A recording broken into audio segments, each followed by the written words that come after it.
from Jeremiah chapter 23 about being good shepherds.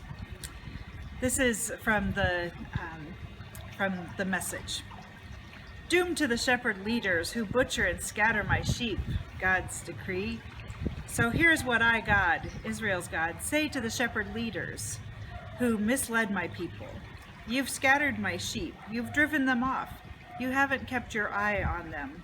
Well, let me tell you, I'm keeping my eye on you, keeping track of your criminal behavior.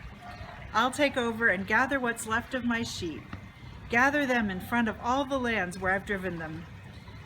I'll bring them back where they belong, and they'll recover and flourish.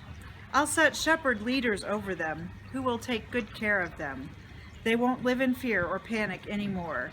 All the lost sheep will be rounded up, says God. From Galatians chapter 5, again from the Message version by Eugene Peterson. This is chapter 5, verse 1. Christ has set us free to live a free life, so take your stand. Never again let anyone put a harness of slavery on you. And then, continuing in verses 13 to 15, it's absolutely clear that God has called you to a free life. Just make sure that you don't use this freedom as an excuse to do whatever you want to do and destroy your freedom. Rather, use your freedom to serve one another in love. That's how freedom grows. For everything we know about God's word is summed up in a single sentence. Love others as you love yourself. That's an act of true freedom. If you bite and ravage each other, where then will your precious freedom be?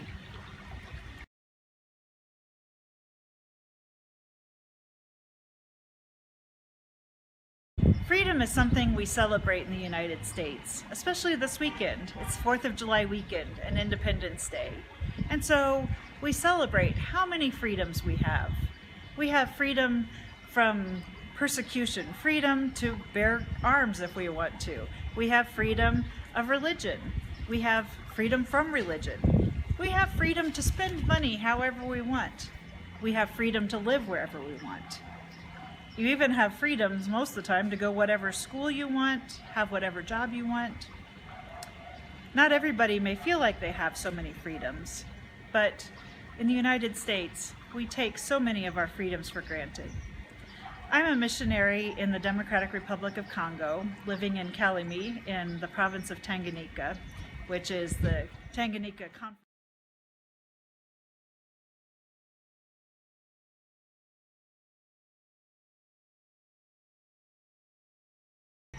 Wherever in the States that we just take for granted. Wherever we live in the world, it's so easy to misuse our freedom. People have freedom to lie. They have freedom to cheat, to steal, to drink and have parties, can have freedom to have affairs. The question is, how do we use our freedom? In Galatians, Paul urges the people to use their freedom responsibly. Yes, celebrate that God gives us freedom. We are free from slavery. But how do you use your freedom to serve others? We have a responsibility to look out for the lost and the least, the broken and the marginalized. And that's what I'm doing here. I'm free. I'm using my freedom to help others. I'm a pastor, I'm a missionary, I'm a mother, I have 2 children in college, and that's very expensive, as you know. But I'm using my freedom to be here to serve the people of Congo, because they have been like a lost and abandoned and persecuted sheep. In many ways, the Democratic Republic of Congo is treated like the trash pit of the world. All of the broken and unwanted things that companies make, they get shipped here, and people buy them and they break. Or the country gets used to make others rich. Do you know this is one of the wealthiest, richest countries on earth, with the poorest people on earth? There is every kind of mineral here. And for instance, right now, lithium is in everything that we run. Our batteries, our phones, our computers, our cars. You need lithium, right? Well, guess where you can find one of the largest sources of lithium? Right here in the Democratic Republic of Congo. But are the people of Congo benefiting from this? No, it actually hurts them. The mining companies that come in are here to get rich. In Manono, one of the places I recently visited, there's a new 50-year contract with South Africans and Australians and Americans to come in and dig out and take all of the lithium that they can for the next 50 years. They're free to do that, and they're going to get very rich from that. But how are they going to use that wealth, that freedom? I am curious to see how many schools they will build and Congolese they will educate. How many hospitals will they build and people will they heal? Will they cure malaria?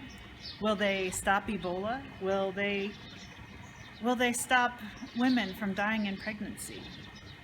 Do you know 1 in 4 children here dies before the age of 5? Will those mining companies use their freedom to help with that? I seriously doubt it. I would love to challenge them, just as I challenge you, to take seriously your freedom as a gift from God and a responsibility from God.